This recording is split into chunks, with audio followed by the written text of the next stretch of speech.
In this video, I'm going to show you how I like to achieve a flawless brushstroke free top coat finish when I'm going over black paint. On this door, I started by cleaning it really well with TSP. I then primed it 2 coats with the gray 2-in-1 primer, and then I gave it 2 coats of the pitch black chalk style paint from Couture. Once my paint had a chance to dry overnight, I grabbed my Satin Topcoat, which I like to use especially over the chalk paint because it stops it from being so absorbent. So the Satin Topcoat, I'm going to stir it really well. Make sure you get all of the stuff that has settled on the bottom of the jar. And when you think you're done stirring, stir it just a little bit longer. My best tip for getting a flawless brushstroke free finish is using a really good synthetic brush. These brushes from Couture are awesome. They're my favorite, especially the angled ones. I love these brushes. They will get you a nice finish every time.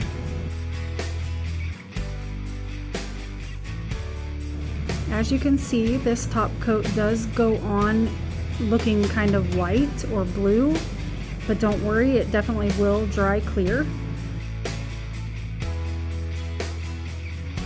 You want to make sure that you're using enough top coat that it has the ability to self-level.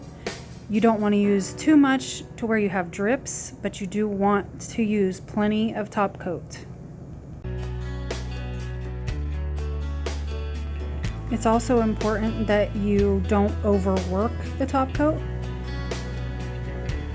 You want to smooth out your brush strokes, of course, but you don't want to overwork it.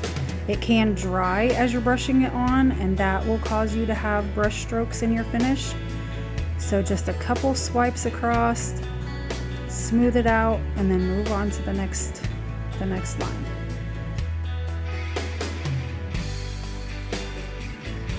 Here I'm just going back and making sure I catch all of the top coat that's pooling in the corners, because like I said, you don't want to have drips. So we're just going to continue this process over the rest of the door, and then I'm going to let it dry overnight before we move on to the next step.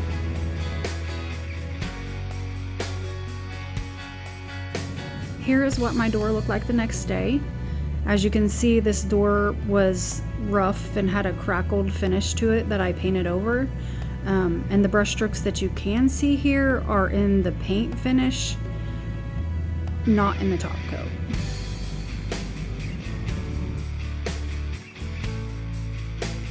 Next, we're going to add a flat extreme guard top coat. I chose this top coat to go over my satin because this is a bathroom door I'm painting, and the extreme guard top coat is water resistant, mildew resistant. It's actually made for outdoor projects, but it's going to be perfect on this bathroom door. It'll wipe clean even though the finish is flat. It's going to be very durable, and it's going to give me that matte look that I'm going for. And as before, stir, stir, stir. Now, just like the satin top coat, this does go on looking white or blue. It is going to dry clear. The extreme guard top coat is a little more slippery than the satin top coat, if that makes sense. It has a longer open time. It doesn't dry as quickly as the satin top coat, but you still don't want to overwork this. You want to brush it on, smooth out your brush strokes, and continue down your piece. I have sped up this video, but another thing I like to do when applying top coat is work quickly. You don't want your first section to start drying before you start on your second section. That can cause brush strokes.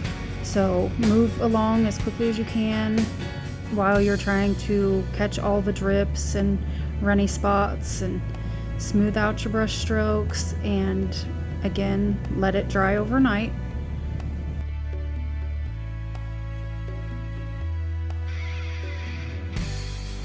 Here's a quick look at what it looks like while it is in the process of drying. The blue that you see in the corners and along the edges is just where the top coat was a little bit heavier. Just leave it alone. I have a problem with being patient, so I kind of freak out at this stage, but it will dry clear. Trust me. Here it is, the finished product. Looks great. No brush strokes. Nice finish. I did use the bronze Lux Metallics on the handles. Those turned out great also. I will list the products that I used in the description of this video. Thanks for watching, and I hope this helps you get a nice finish next time you paint something black.